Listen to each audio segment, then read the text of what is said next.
আপনাদের কানের মধ্যে মনের মধ্যে দামশি ঢুকে গেছে নাকি বলেন?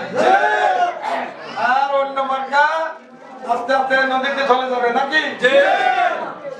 অন্য সব মার্কা কিন্তু রাস্তাঘাটে পাবেন না, সব নদীতে চলে যাবে। কোন দেশে যাবে কেউ বলতে পারবে না। ধানের শীষ মার্কা উন্নয়নের মার্কা। ধানের শীষে ভোট দিবেন, আপনাদের রাস্তাঘাট ভালো হয়ে যাবে। ধানের শীষে ভোট দিয়ে দেবেন, এই এলাকার পরিবর্তন হবে। ধানের শীষে ভোট দিলে পরে বাংলাদেশের পরিবর্তন হবে। ধানের শীষে ভোট দিলে কি করতেছে? ধানের শীষে ভোট দিলে আপনাদের যে সুযোগ সুবিধা প্রেমিক কাজ কৃষক কাজ সব পাবেন। সুতরাং এর বাইরে কোনো কথা শুনবেন না।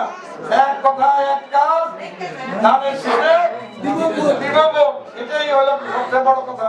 ফরিদগঞ্জের একটাই ডাক